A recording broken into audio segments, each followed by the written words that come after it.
copyrighted program created by Rio Grande.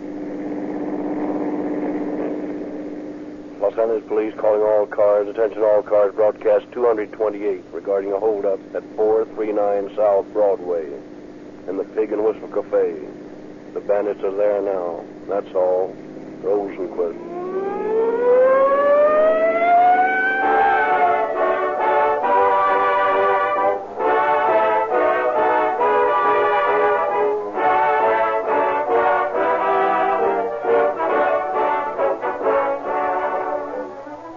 Tonight, the West's most popular broadcast brings you news of fitting companion products to Rio Grande's great cracked gasoline. 2 new oils, the newest and finest sold in the West, Rio Lube and Rio Grande, Pennsylvania. Think of it, oils that will withstand any motor heat or car speed. You cannot break them down with the fastest driving and the hottest weather. Yet at the instant of starting, they will flow freely through your motor even in 0 temperature. They cannot gum up your valves. Valves won't stick if you regularly use these oils. All carbon-forming elements, sludge, and other foreign matter that are present in many motor oils are removed from Rio Lube and Rio Grande, Pennsylvania. These oils have tremendous film strength, the quality that acts as a cushion in protecting the moving parts of your motor from friction and wear, thus ensuring long life and low operating costs for your car. Rio Lube and Rio Grande, Pennsylvania are completely de-waxed and de-jellied, making it possible for you to use a lighter weight oil which cuts down oil drag and increases your gasoline mileage. They are the newest and finest motor oils in this market, yet they cost no more than many inferior brands. When you call at your Rio Grande dealers tomorrow for cracked gasoline, ask about these new oils. They will give your car greater protection over more miles at less cost than any other type of motor oil.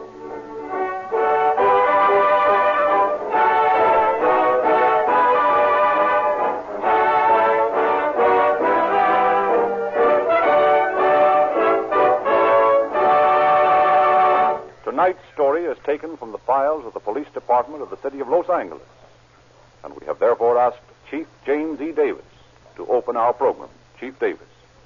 Good evening, ladies and gentlemen. The habitual criminal has no right to freedom. That is a strong statement, but from events that took place in the case we are to hear tonight, you will see why I can make that statement. It is my belief that parole laws should be tightened to make it impossible for old offenders to walk out of prison after serving a small part of their sentence. If such laws had been universally enforced in this country, at least one of the criminals involved would not have perpetrated the crimes we are to hear tonight. I believe that no police officer should be asked to risk his life arresting known criminals caught in the act of committing a crime. However, I shall reserve further comment on this case for the end of the program.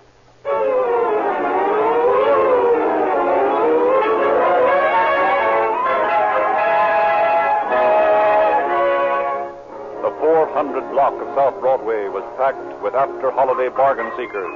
Above a doorway, a little pink pig danced to the tune of his own tiny flute, and the January sun streamed down on the teeming throngs.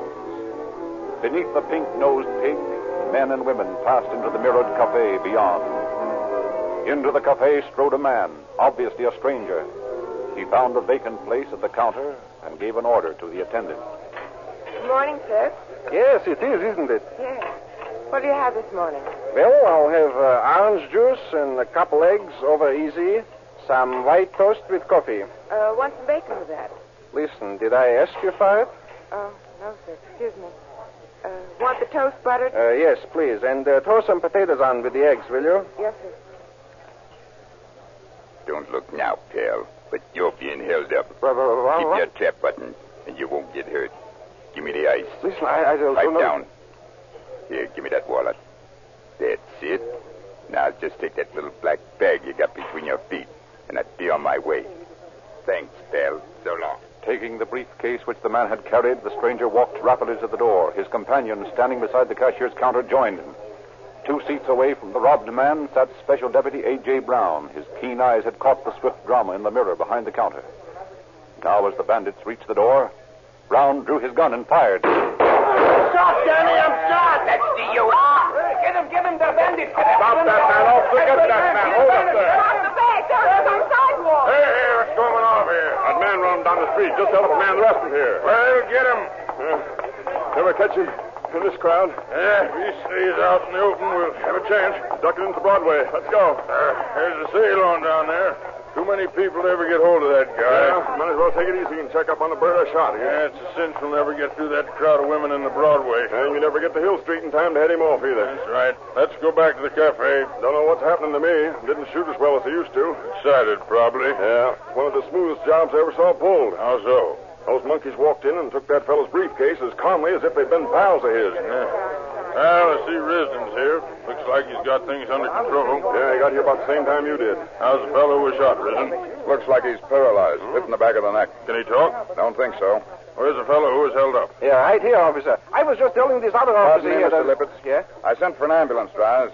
You get Mr. Lippitt's statement. I'll take care of things around here. Okay.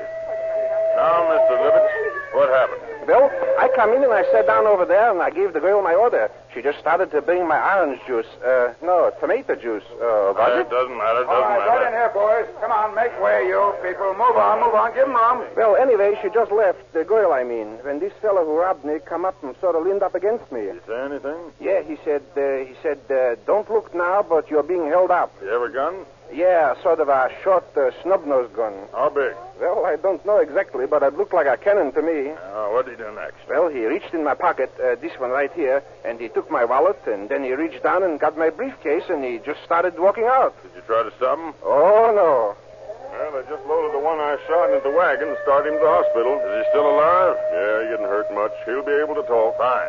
Here's a pair of dark glasses I found on the sidewalk outside. Kid picked up this gun in the gutter. We got the briefcase and the wallet just outside, too. Other bird dropped him when he started to run. Say, what's in that wallet and that briefcase? That bird seemed to want it awful bad. Well, that was diamonds. Diamonds? How many? Well, about $90,000 worth. What? $90,000.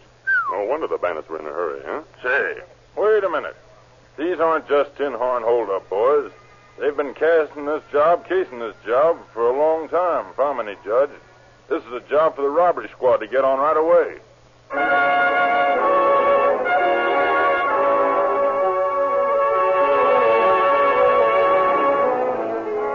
Within 15 minutes from the time the bandit was shot, Detective Lieutenants George Gibson and E.E. Rambaud, together with Special Deputy Sheriff Brown, arrived at the hospital to question the suspect. Oh, boys, want to see our tough friend? And how? Rambaud and Gibson here have a few questions for him. He won't talk. Promise you that, Rambo. Well, maybe not, but we'll try anyway. Confident, isn't it, Gibson? Well, Doc, we usually get him sooner or later. Well, hop to it. Good luck. Is he badly hurt, Doc? Oh, I don't think so. He seems to think he's dying. But I doubt if he's very seriously wounded. However, the bullet's pretty close to the spinal cord. You never can tell about those things. He may pass on. That sort of puts us on the spot, doesn't it, George? Yes, it does. I hate to shoot a lot of questions at a fellow when he's in pretty bad shape that way, but on the other hand, we can't take a chance that what he knows will be lost to us if he does die. I don't see how you boys can afford to take a chance. Well, shoot yourselves, all I say. I don't see why the bullet didn't kill him outright. It doesn't look very serious now, but you know how those things are. Yeah. Okay, well, let's talk to him. Joe, Lieutenant Gibson and Rambaud want to ask you some questions. Go away, coppers. Oh, take it easy, Joe. We aren't going to hurt you. No, we just want to know who the bird was who was with you. You get away? Yeah, I missed him. Say, you're the mug who shot me, are you? I'll get you for that. Now, take it easy, Joe. Now, don't get yourself excited. It might be too bad for you. You mean I might kick off? Yeah, something like that. Won't that be a joke on the cops? Are you willing to tell us about yourself, Joe? Sure. Why not? I ain't gonna be here long. I'll spill about me. Well, that's more like it. Don't get me wrong, copper. I ain't squealing on my pals, see? Why not? He didn't seem to worry about what happened to you. That's what you think. Never mind, skip it. What do you want to know? What's your name? Joey Ray. That's your real name? It'll do. What do you do for a living? I'm a fighter. Live in Los Angeles? For the time being. You'll be here a long time, unless I miss my guess. Yeah. Who was the fellow with you? His name was Jack. What's the rest of it? I don't know. Don't try to kid us. I don't know. Where'd you meet him? 6 in Maine. When? About an hour before we pulled the job. You expect us to believe that? Where do I care what you believe? Well, how'd you happen to know about those diamonds? I didn't know anything about them. That was Jack's idea. Yeah? How's that? He said he knew where there was an easy take. Wanted to know if I wanted in on it. I was broke, so I told him I did. He said it was over on Broadway. When we got over there, he said we'd go in and get a cup of coffee. I didn't know he was going to hold up anybody in that joint. Well, I saw you holding a gun on the cashier. How do you explain that? When we got inside, Jack shoves his gun in my hand and he says, "Stay here." I thought the cashier was a friend of his, so I just stood there and kidded with it. Oh, Brown, I understand this fellow had the briefcase when he fell. That's right. How did that happen? Jack come over there where I was standing, handed the satchel to me. He said, "Let's beat it." Then what happened? I don't know. I started out the door, and then all of a sudden, something hits me in the back of the neck. I heard gunshots. That's all I know about it. You mean to tell us you didn't know anything about this holdup until you got into that restaurant? Yeah. Oh, you're lying, Ray. Yeah. Let's see you make me tell you anything else. Maybe you won't talk now, but you'll talk plenty later. That's what you hope, copper. Well, let's go. We won't get anything more out of him today. Or any other day, Flatfoot. How'd you make out, boy? Not so good. Oh, all we got out of him was his name and a pack of alibis. Yeah, and about the flimsiest story I ever heard. No dope at all? All we got so far in this case is a pair of brown sunglasses Risden found on the sidewalk, the gun the bandit threw away, and a black overcoat that was picked up in the Broadway basement. He evidently threw it away as he went through to Hill Street. Yeah, this looks like a well-planned job to me, boys. Yes, it does. The fact that the bandit knew Lippitz, knew exactly where his wallet was, indicates that. Coupled with the fact that he didn't try to get anything else except the wallet and the briefcase. If he'd tried to hold up the rest of us, it might look like one of those spur-of-the-moment things. Yeah. No, I'm positive that we got a pretty smart set of crooks to deal with. Well, it's a cinch we aren't going to catch him sitting here. Let's check with Hopkins about the fingerprints on the glasses and the gun.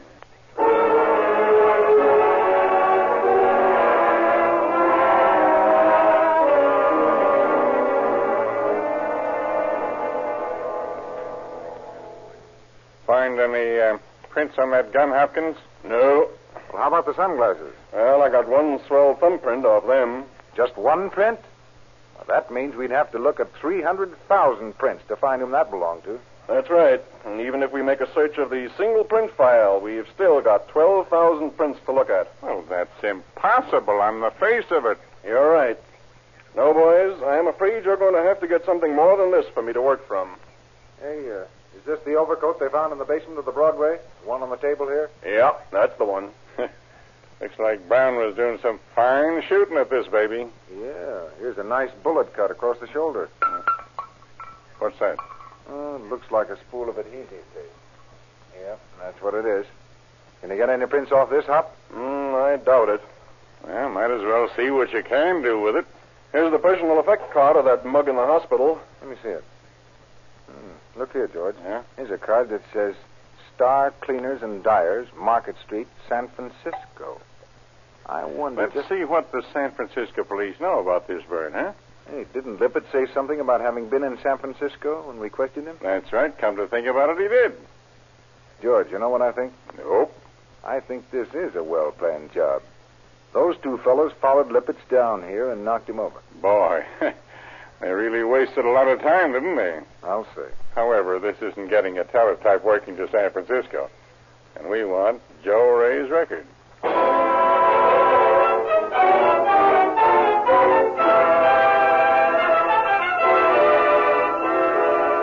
San Francisco's reply to the teletype message was speedy and enlightening.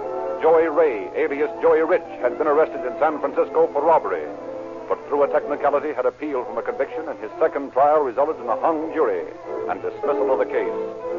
Joey Ray had been turned loose to go his devious way unmolested. Gibson and Rambeau studied the message for further information. Hey, George, there's another part of that teletype from the north. Any more dope on our boyfriend? Lots of it. Seems he had an accomplice in that San Francisco holdup, a Yeah? fellow from New York. Hmm. But he escaped and is still at large, according to this message. Probably our pig and whistle boy who got away again. Got his name there? Yep. Nessie Blue. Sounds like a dress goods color. Yeah, doesn't it? Has an alias of Bill Lewis. Dark, 5'6", 30 years old, professional boxer. Has a criminal record as long as your arm. Well, and it's a cinch we've got his mug in our files. Well, let's dig it out and see if we can get an identification. Boy, if this is the right name, we ought to have a lead pipe cinch on this. I hope we got something this time. Hey, Hopkins, let's see what you've got on Nessie Blue, alias Bill Lewis. Who's he? Well, we got a tip from San Francisco that he might be the bird Joey Ray was with on that diamond job. What did you say that name was? Blue. Nessie Blue. Or Bill Lewis. Blue, huh? Yeah. Let me see here. Yeah, here he is. Is that your man? Let's have a look at him. Well, fits the description all right, doesn't he? Looks like it. Well, what's wrong with checking his prints? Well, you've got something there. Try and make something of it. Now, let's take a look at this thing. Well, it looks like it. Nope, nothing doing, boys. Not the same prints. What? Take another look. No use, boys. They don't match. Are you positive? What's eating you guys? Sure, I'm positive. How long do you think a guy has to be in this racket before he learns his business? Okay, keep your shirt on. We'll take your word for it. After all, these glasses may have been handled by a half a dozen people before we got them. We don't have any evidence that this thumbprint on the glasses belongs to the hold-up man. Say, George, did you send for Brown and the other witnesses? Yeah, they'll be here in a few minutes. Well, let's show them a bunch of pictures and see if they can pick this bird Blue out of the bunch. Okay by me. Give us a flock of mug pictures, Hop. Well, here you are. Here's about 6 of them. Come on, George.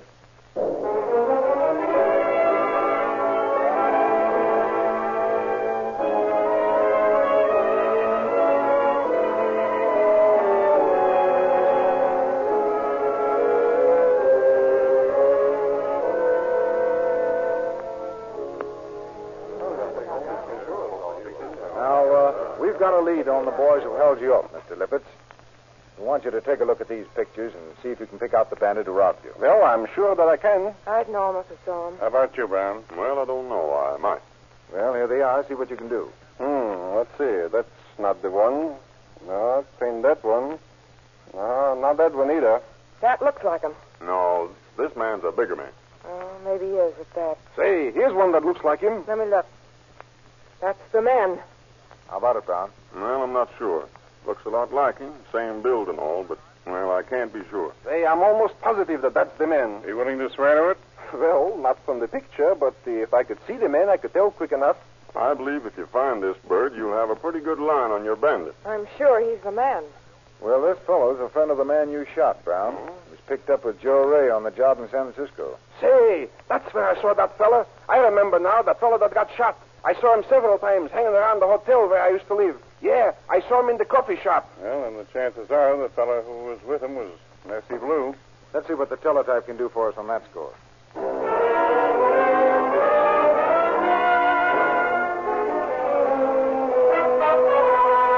In view of the fact that Blue was also wanted for murder by the Chicago police, the chances of his being apprehended were good. Meantime, Joy Ray was giving a surprise to both the hospital staff and the police. Instead of dying from a wound that would have killed an ordinary man, Ray was actually thriving on his hospital sojourn.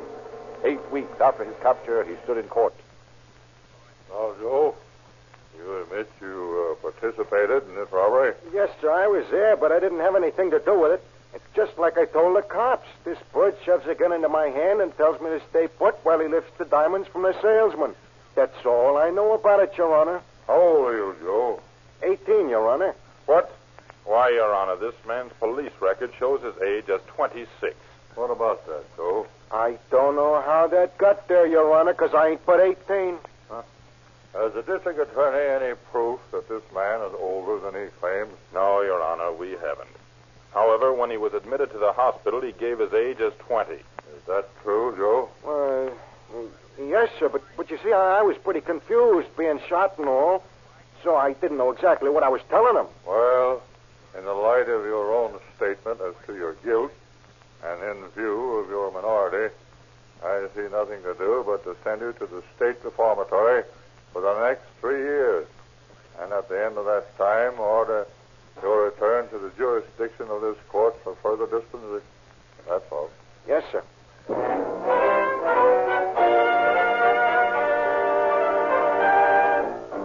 While the search was going on for Nessie Blue, Joey Ray became a model prisoner at the state reformatory for exactly 6 weeks.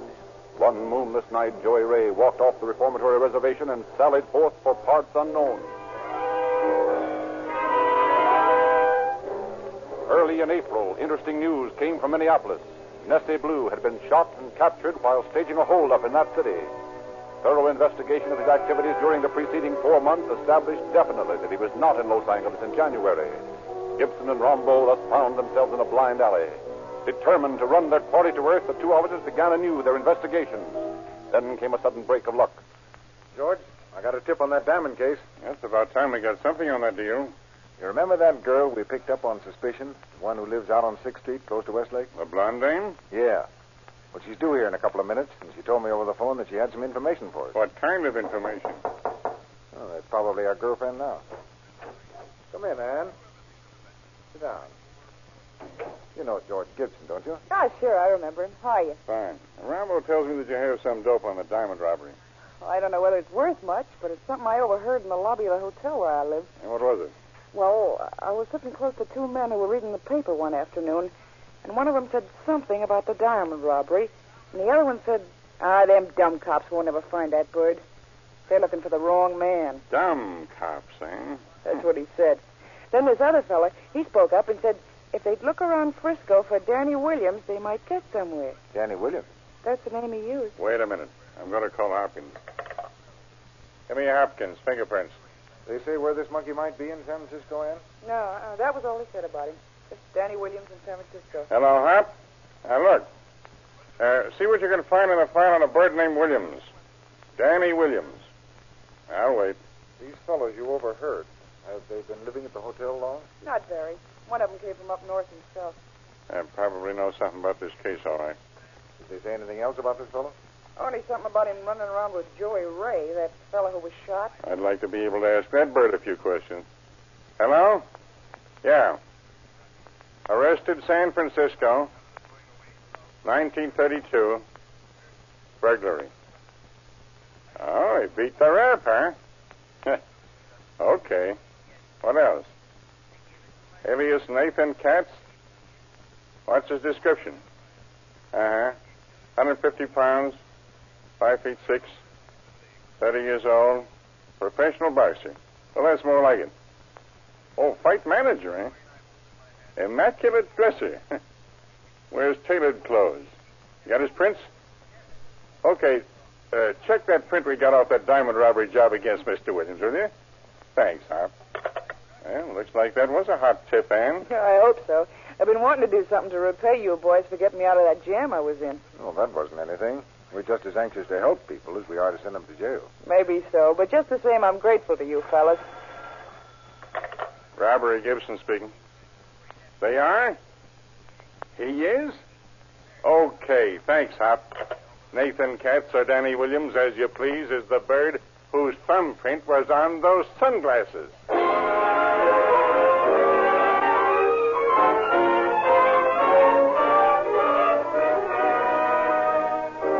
Again, wires hummed. Complete descriptions of Danny Williams went to police departments throughout the country. From Salt Lake City came news. Danny Williams, alias Nathan Katz, seen in Salt Lake today. Does Los Angeles want him held? Most assuredly, Los Angeles did. A prompt wire to that effect resulted in an intensive search, but the quarry had flown. Then on July 30th, there came news from San Francisco. Danny Williams being held by San Francisco police. Will Los Angeles send for him? The early morning sun of August 1st found Detectives Gibson and Rambo burning the coast highway as they sped northward after the long-sought prisoner. On September 26th, dapper Danny Williams stood in the court of Judge William S. Baird in Los Angeles. Oh, what do you think now, Danny? It's a cinch. Ain't I beat all the raps I've been picked for? You can't hang this on me. You watch. That's your new overcoat we do, Danny. Yep. Call Danny Williams. That's me, boys. Watch me do my stuff. You've already been sworn, haven't you? Yes, sir. Take the stand. Proceed with your examination. You're known as Nathan Katz and as Danny Williams. Yep. Ever been in jail? Nah. Ever been arrested before? Lots of times. Ever been convicted? No, they can't no rap on me. I move the answer be stricken from the record as not responsive. Sounded pretty responsive to me. However, it shall be seen.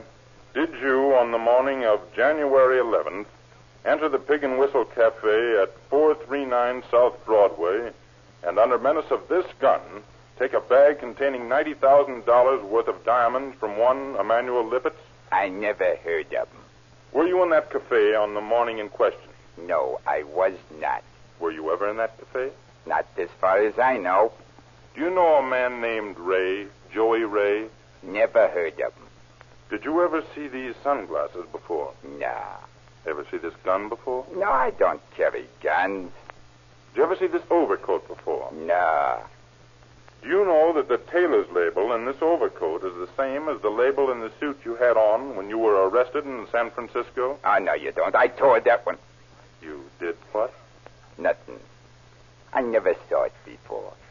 I request the court's permission to have the defendant put this coat on and show the jury whether or not it fits him. Permission granted. Would you mind just showing us that this coat isn't yours, that it won't fit you? Sure, I'll put it on. It ain't my coat. All right. Right down here, if you please. There you are. I'll hold it for you. Thanks. There. You see, it don't fit me.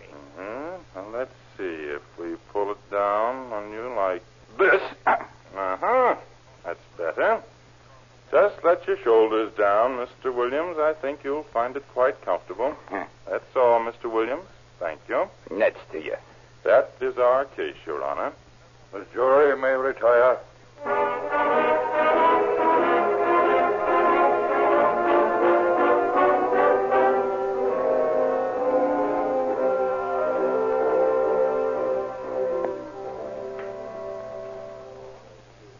Well, Danny, what do you think now? Nuts.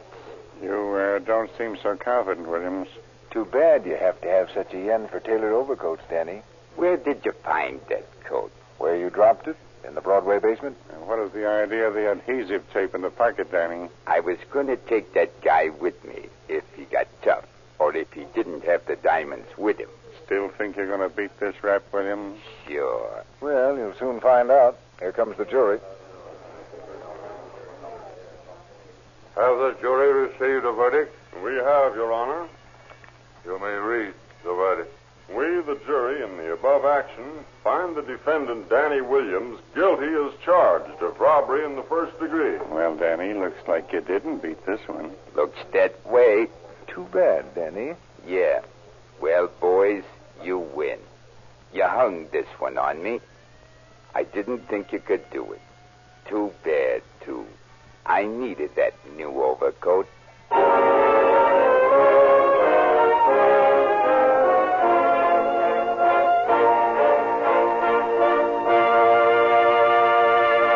In just a moment, we will hear again from Chief Davis. Friends, when I say that Rio Lube in Rio Grande, Pennsylvania are the newest and finest motor oils sold in the West, I mean exactly that. They are backed by the largest research and development laboratory in the United States. The same type of oil is used by 8 major airlines, 150 railroads, fleets of ships, and motorists in 45 nations of the world.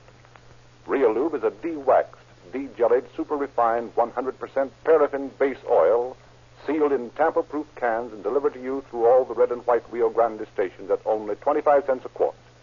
Accept no substitute for Rio Lube. It will give you greater protection over more miles at less cost than any other type of motor oil.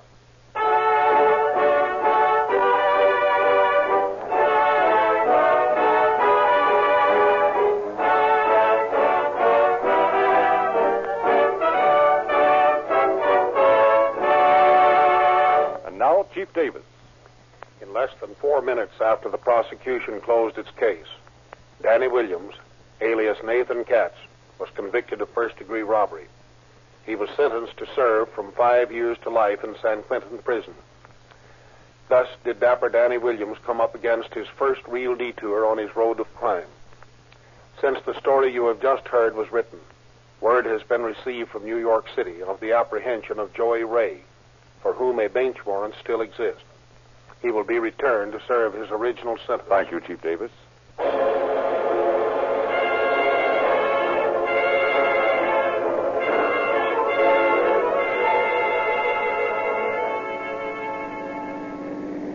Los Angeles Police calling all cars, attention all cars, cancellation of broadcast 228 regarding hold-up. Suspects in this case are now in custody. That's all. Rosenquist.